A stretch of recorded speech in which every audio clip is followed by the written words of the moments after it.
Sud Radio Parlons Vrai chez Bourdin, 10h30, 12h30, Jean-Jacques Bourdin. Bien, il est 12h12. Nous sommes avec Jean-Marie Robine, qui est directeur de recherche à l'INSERM, Institut National de la Santé et de la Recherche Médicale. Bonjour Jean-Marie Robine. Bonjour. Dans une interview accordée au Figaro, vous déclarez, je vous cite, « Notre système de soins n'est pas adapté à une population vieillissante ». Alors, population vieillissante, c'est une réalité en France, dans le monde, mais en France particulièrement, Jean-Marie Robine. Oui, la population française est une des populations les plus âgées au monde. Après, on peut comparer avec la population japonaise, par exemple. Oui, qui est encore plus âgée que la nôtre. Oui, absolument. Alors, c'est vrai que il y a deux grands facteurs qui peuvent expliquer le vieillissement d'une population. Oui. Il y a un facteur que partagent à peu près tous les pays du monde aujourd'hui, c'est la diminution de la fécondité. C'est-à-dire que dans le fond, comme il y a de moins en moins d'enfants dans les différentes sociétés, relativement, proportionnellement, il y a de plus en plus de personnes âgées et c'est ça qu'on appelle le vieillissement de la population par le bas de la pyramide des âges, si vous voulez. Et le Japon fait complètement partie de cette catégorie-là. Et puis, la deuxième grande cause, c'est l'allongement de la durée de la vie, le fait qu'on vive de plus en plus longtemps. Et la France, comme le Japon, font partie des pays où on vit le mieux et le plus longtemps au monde. Donc le Japon a les deux facteurs qui jouent très fortement, à la fois une très forte diminution du nombre des enfants et puis une très forte augmentation de l'espérance de vie. C'est ça qui en fait le pays le plus âgé au monde, alors qu'en France, nous avons globalement qu'un seul facteur qui compte vraiment, c'est l'augmentation de notre longévité. Bien, même, je vais m'attarder un petit peu sur la baisse de la fécondité, puis on va parler de l'augmentation de la longévité, du temps de vie et de l'inadaptation, notamment de nos services de soins, de notre système de soins au vieillissement de la population. Mais la baisse de la fécondité, je remarque beaucoup de choses. D'abord, beaucoup disent qu'il faut absolument une nouvelle politique familiale. La fécondité est encore la meilleure en Europe, la fécondité française. Mais j'ai remarqué aussi une chose, juste une petite parenthèse. Je lisais, je ne sais plus où, une interview d'un andrologue qui disait, par exemple, que la vasectomie était en très forte augmentation en France. Alors c'est encore marginal, mais tout de même, ça veut dire qu'il y a dans la société française des courants de transformation qui existent réellement. Oui, vous avez tout à fait raison. Et en fait, si on se reporte il y a, on va dire, 50 ans en arrière, dans les années 60, je ne sais pas si vous vous souvenez, mais on craignait vraiment la surpopulation et quelque chose qui nous effrayait, c'était la taille des familles dans les pays. À l'époque, on parlait de pays sous-développés et en particulier en Afrique. Et que on a fait beaucoup d'efforts pour forcer ou aider finalement les familles à réduire le nombre de naissances. C'était vraiment l'objectif parce que il y avait couramment 3, 4, 5 enfants par famille et qu'on se disait c'est bien plus raisonnable si tout le monde vise ce qui semblait être l'idéal des familles, si on disait chaque famille a 2 enfants. Et puis comme ça donne, on a plus de moyens pour bien les élever, les envoyer à l'école, etc. Donc c'est un facteur de croissance économique. Donc on avait vraiment cet objectif et il était partagé par les politiques, par les démographes d'ailleurs aussi, en passant, mais par les populations. Et je crois que dans les enquêtes encore aujourd'hui, les gens disent que pour eux, la famille idéale, c'est une famille de 2 enfants. Et comme les démographes avaient calculé que pour avoir une population harmonieuse, c'est-à-dire une population qui croît pas trop vite, qui garde à peu près toujours la même structure, c'est notre problème des retraites, qui est finalement la même proportion des enfants par rapport aux personnes retraitées, il faut que chaque femme ait en moyenne 2,1 enfant. Alors ça, je pourrais vous expliquer si ça vous intéresse pourquoi. Et donc, voilà, l'objectif des Nations Unies, de tout le monde, c'est on va vers ce taux de 2,1 enfants par femme, c'est ça qu'on vise. Alors pourquoi Oui, finissez, pardon, Jean-Marie Robin. Et ça, c'était vraiment, voilà. Oui. Et ce qui s'est passé, et personne ne sait vraiment pourquoi, c'est qu'en fait, oui, les familles ont réduit leur fécondité, le nombre des enfants, ça a diminué régulièrement de 4 enfants par famille à 3. Oui. On est arrivé très proche de ces fameux 2.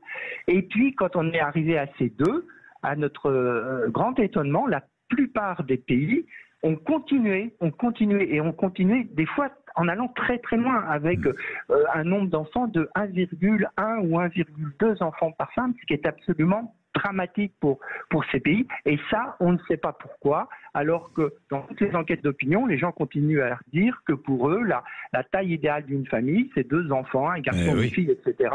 Et on ne comprend pas, mais il y a cette tendance, et je suis comme vous, je m'interroge. Alors, on sait qu'il y a effectivement, on parle aujourd'hui par exemple d'éco-anxiété, on entend de plus en plus, alors je ne sais pas si c'est vrai, si c'est dans toute la population, ou si c'est plutôt dans la population des journalistes, mais on entend qu'il y a une grande préoccupation autour de l'écologie, de cette éco-anxiété, que finalement on ne voudrait pas léguer le monde dans l'état dans lequel il est à nos enfants, et que dans le fond, dans ce cadre-là, peut-être il vaut mieux ne pas faire d'enfants. Voilà. Donc ça va peut-être, un élément de réponse. Je comprends, Jean-Marie Robin. Jean-Marie Robin, l'espérance de vie stagne en France. 85 ans et 2 mois pour les femmes, 79 ans et 3 mois pour les hommes. Pourquoi ?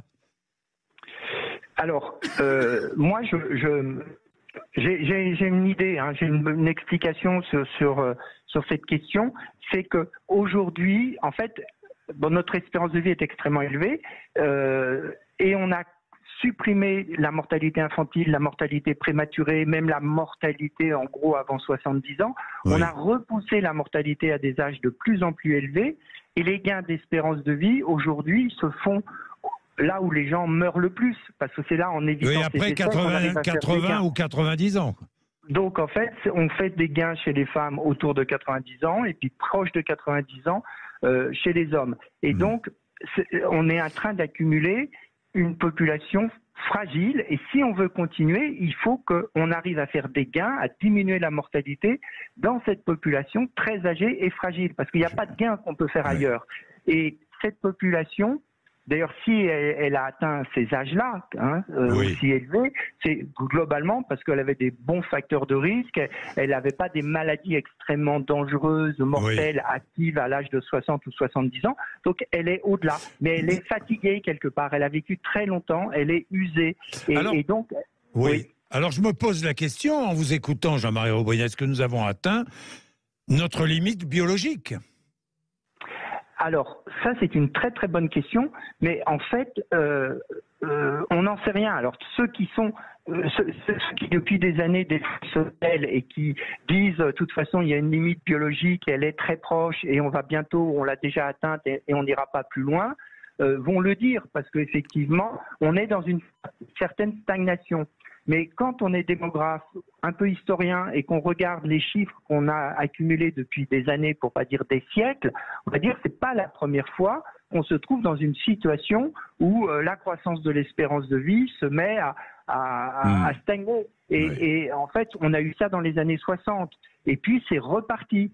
Et dans les années 60, on était confronté à la mortalité cardiovasculaire, au cancer, et on ne savait pas quoi faire. Et puis, finalement, petit à petit, on a fait les progrès nécessaires, on a décoincé les nœuds, si je puis dire, qui nous empêchaient de progresser. Et puis, on sait très bien qu'aujourd'hui, la mortalité cardiovasculaire ou la mortalité par cancer a beaucoup diminué et les gens vivent à des âges beaucoup plus élevés. Maintenant, on a affaire à ces gens fragiles. Oui, je comprends, mais je voudrais rappeler quand même les formidables avancées scientifiques, parce que beaucoup remettent en cause la science, mais la science a permis aussi que l'espérance de vie progresse. Un mot, Jean-Marie Robin, et puis je terminerai sur notre système de soins, puisque c'est l'une des grandes questions que vous soulevez. Pourquoi est-ce que les femmes vivent plus longtemps que les hommes ? Alors... on retombe dans la même famille d'explications. D'abord, je me permets de dire que je partage tout à fait votre point de vue.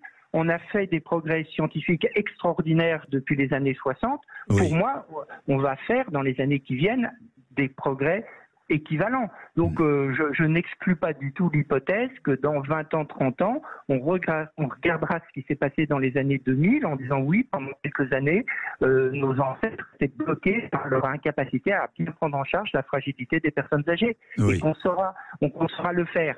Et les femmes, parce qu'on reste dans ce même sujet, toutes nos études montrent, en tout cas sur le plan de la mortalité, que les femmes sont beaucoup plus robustes que les hommes. Et que on voit... Jean-Marie Robine, on a un problème de téléphone. Là, allô, vous êtes là ? Vous êtes avec nous? Non, on a une coupure téléphonique, ça arrive malheureusement.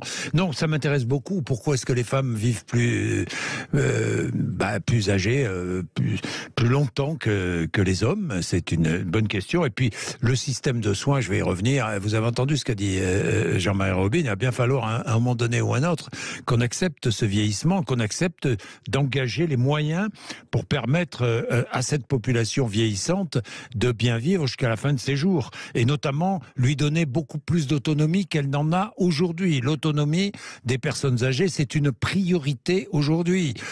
C'est indispensable, évidemment. Jean-Marie Robine, on va retrouver Jean-Marie Robine dans un instant, je l'espère. Vous êtes là, Jean-Marie Robine ou... Tout à fait, je vous ai rejoint. Alors, terminez, pourquoi les femmes sont plus robustes? Oui, donc les femmes sont... alors, ça, on ne sait pas. Ça, c'est un grand mystère. Pas, hein.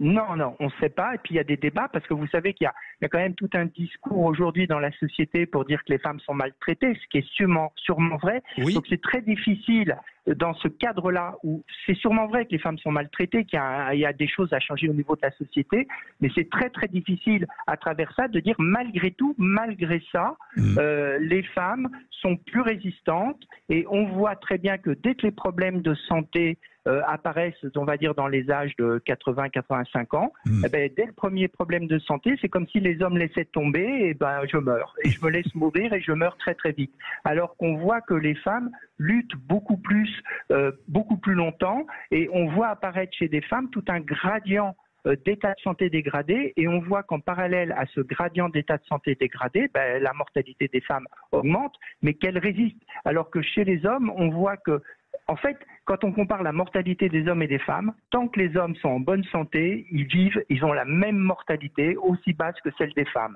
Et dès que la santé se déglingue chez les hommes, ça fait exploser leur mortalité. Alors, vous voyez, c'est comme si c'était oui-non, alors que chez les femmes, la mortalité va effectivement augmenter avec la mauvaise santé, mais très progressivement et tout à fait en relation avec la dégradation de la santé. Et donc, les femmes vivent aussi longtemps que les hommes en bonne santé, et à partir du moment où on est en mauvaise santé, les hommes vivent très peu de temps et les femmes vont vivre beaucoup plus longtemps que les hommes en mauvaise santé. C'est pour ça que souvent on a tendance à dire qu'il y a un paradoxe, à dire que les femmes sont en moins bonne santé que les hommes, mais qu'elles vivent plus longtemps. Alors qu'en fait, non, elles vivent aussi longtemps que les hommes en bonne santé, et quand la mauvaise santé apparaît, les femmes, pour plein de raisons, j'imagine en particulier biologiques, et beaucoup de biologistes pourraient expliquer pourquoi elles ont sûrement été sélectionnées beaucoup plus durement à travers notre histoire évolutive, et le fait qu'elles portent les enfants, ça les a mis dans des situations de stress telles qu'elles ont été beaucoup plus sélectionnées et que seulement les femmes les plus fortes, les plus intelligentes, parce qu'il fallait qu'elles fassent face à l'adversité tout en protégeant leurs enfants en bas âge. Je vous rappelle que dans les espèces humaines, on n'est pas indépendants avant l'âge de 5 ans, donc la marmaille, elles étaient souvent enceintes, elles étaient enceintes, elles avaient un petit de 2 ans ou de 3 ans, et elles devaient échapper à la violence, que ce soit celle de ses propres congénères, des hommes ou des animaux qui rôdaient autour. Et donc en fait, on peut imaginer, alors que pour les hommes, et on l'a vu dans d'autres situations, en cas de catastrophe facile, ils peuvent se sauver. Ils se sauvent. Et donc, la sélection des femmes a dû être beaucoup, beaucoup plus forte à travers toute l'histoire, ce qui fait qu'aujourd'hui, on a sûrement, je sais que les plus intelligents et plus robustes dans tous les sens du terme, c'est-à-dire à la fois le cerveau, c'est-à-dire elles sont plus fortes et plus intelligentes. Et ça, je crois qu'il y a beaucoup d'hommes qui ne sont pas prêts à l'entendre. Vous avez raison, ça sera un beau mot de la fin. Et je précise que maintenant, il va falloir réfléchir à l'autonomie de ces personnes âgées, parce qu'il faut leur garantir une autonomie. Merci beaucoup, Jean-Marie Robine, pour cette intervention passionnante. Il est 12h27. Merci de nous avoir accompagnés et suivis. C'est l'heure d'André Bercon.